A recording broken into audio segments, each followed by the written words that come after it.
নমস্কার বন্ধুরা, এই মুহূর্তে রয়েছে রাজ্যের সমস্ত কৃষকদের জন্য বিরাট বড় সুখবর। আপনি যদি একজন কৃষক হয়ে থাকেন তাহলে এই মুহূর্তে রয়েছে আপনার জন্য গুরুত্বপূর্ণ আপডেট। কৃষক বন্ধু প্রকল্প নিয়ে কৃষিমন্ত্রী কি জানালেন সেই বিষয়ে কিন্তু আপডেট জানানো হয়েছে। এছাড়াও পিএম কিষাণ প্রকল্পে আবেদন করার জন্য কি কি ডকুমেন্টস লাগবে, কি কি শর্ত দেওয়া হয়েছে সেইগুলো কিন্তু জানানো হয়েছে। তাই ভিডিওটি সম্পূর্ণ দেখুন এবং সঠিক তথ্য জেনে নিন। তাহলে বন্ধুরা, এবার দেখে নেওয়া যাক কি বলা হয়েছে আজকের এই রিপোর্টে। কৃষক বন্ধু প্রকল্প নিয়ে অনিশ্চয়তা, আর্থিক সহায়তার অপেক্ষায় রাজ্যের কৃষকরা। রাজ্যে নতুন সরকার গঠনের পর থেকেই কৃষকদের মনে একাধিক প্রশ্ন ঘুরপাক খাচ্ছে। বিশেষ করে আগের সরকারের চালু করা কৃষক বন্ধু প্রকল্প নিয়ে এখনও স্পষ্ট কোনো ঘোষণা না আসায় উদ্বেগ বাড়ছে। এবারের রাজ্য বাজেটেও কৃষক বন্ধু প্রকল্প সম্পর্কে কোনো নতুন ঘোষণা করা হয়নি। রাজ্যের নতুন কৃষিমন্ত্রী দুধকুমার মণ্ডল দায়িত্ব গ্রহণের পর জানিয়েছেন, আগের সরকারের কৃষক বন্ধু প্রকল্পে ব্যাপক দুর্নীতি ও অনিয়মের অভিযোগ রয়েছে। অভিযোগ, একটি জমির রেকর্ড দেখিয়ে একাধিক ব্যক্তি আর্থিক সুবিধা নিয়েছেন। সেই কারণেই আপাতত প্রকল্পের অর্থ প্রদান বন্ধ রেখে উপভোক্তাদের নথিপত্র যাচাই ও পুনর্বাছাইয়ের কাজ শুরু হয়েছে। সূত্রের খবর, এই যাচাই বাছাইয়ের পর বহু কৃষকের নাম উপভোক্তা তালিকা থেকে বাদ পড়তে পারে। অথচ কৃষক বন্ধু প্রকল্প চালু থাকাকালীন কৃষকরা নিয়মিত ব্যাংক অ্যাকাউন্টে আর্থিক সহায়তা পেতেন। সেই অর্থ দিয়ে উন্নত মানের বীজ, সার ও কীটনাশক কিনে চাষের কাজে ব্যবহার করতে পারতেন। কিন্তু এবার এখনও পর্যন্ত অধিকাংশ কৃষক কোনো আর্থিক সহায়তা পাননি। তবে যেসব কৃষক কেন্দ্রীয় সরকারের পিএম কিষাণ প্রকল্পের আওতায় রয়েছেন তারাই বর্তমানে আর্থিক সহায়তা পাচ্ছেন। এবারে রাজ্য বাজেটে ঘোষণা করা হয়েছে, পিএম কিষাণ প্রকল্পে বছরে মোট সহায়তার পরিমাণ ৬,০০০ টাকা থেকে বাড়িয়ে ৯,০০০ টাকা করা হবে। এর মধ্যে কেন্দ্রীয় সরকার দেবে ৬,০০০ টাকা এবং রাজ্য সরকার অতিরিক্ত ৩,০০০ টাকা করে দেবে। অর্থ তিনটি কিস্তিতে, প্রতিটি কিস্তিতে ৩,০০০ টাকা করে দেওয়া হবে। তবে একটি বড় সমস্যা হলো, কৃষক বন্ধু প্রকল্পের বহু উপভোক্তা কেন্দ্রীয় সরকারের পিএম কিষাণ প্রকল্পের আওতায় নেই। ফলে তারা বর্তমানে কোনো আর্থিক সহায়তাই পাচ্ছেন না। তাই কৃষকদের একাংশের দাবি, কৃষক বন্ধু প্রকল্প সম্পূর্ণ বন্ধ না করে দ্রুত পুনরায় চালু করা হোক এবং প্রকৃত কৃষকদের হাতে আর্থিক সহায়তা পৌঁছে দেওয়া হোক। বর্তমানে রাজ্যের বিভিন্ন জেলায় পাট, তিল ও অন্যান্য ফসলের চাষ চলছে। অনেক কৃষক আবার ধান চাষের প্রস্তুতি নিচ্ছেন। এই সময় চাষের খরচ মেটাতে কৃষকদের হাতে আর্থিক সহায়তা পৌঁছানো অত্যন্ত জরুরি বলে মনে করছেন কৃষকরা। অন্যদিকে আগের সরকারের বাংলা শস্য বীমা প্রকল্পে কৃষকদের কোনো প্রিমিয়াম দিতে হতো না। কিন্তু বর্তমানে রাজ্যে প্রধানমন্ত্রী ফসল বীমা যোজনা চালু হয়েছে, যেখানে কৃষকদের নির্ধারিত প্রিমিয়াম জমা দিয়ে বীমার আওতায় আসতে হবে। এখন কৃষকদের নজর রাজ্য সরকারের পরবর্তী সিদ্ধান্তের দিকে।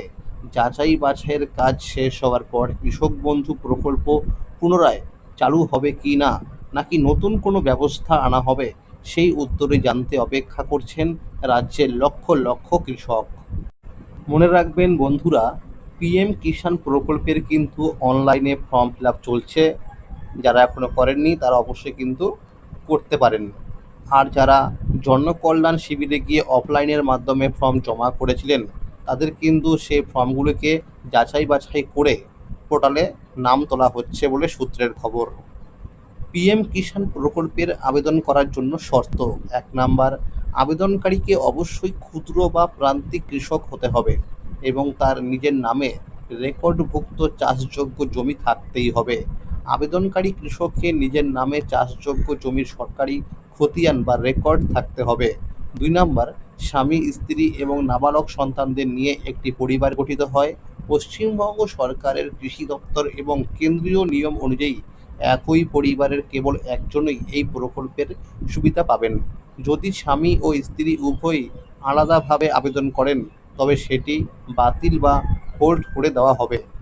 আবেদনকারীর ব্যাংকের সাথে আধার কার্ড লিঙ্ক করা বাধ্যতামূলক এবং আধার বায়োমেট্রিক বা ওটিপি দিয়ে কেওয়াইসি সম্পন্ন করতে হবে। এরপরে বলা হয়েছে, নিয়ম অনুযায়ী কৃষকের জমির মালিকানা 1 ফেব্রুয়ারি 2019-এর আগের হতে হবে। এরপরে জমি কেনা বা উত্তরাধিকার সূত্রে না পেলে সাধারণত এই সুবিধা পাওয়া যায় না, কিছু আইনি ব্যতিক্রম ছাড়া। 5 নম্বরে বলা হয়েছে, যদি জমি যৌথ খতিয়ানে থাকে তবে আবেদনকারীকে তার নির্দিষ্ট অংশের আইনি প্রমাণ বা স্ব-ঘোষণাপত্র দিতে হবে।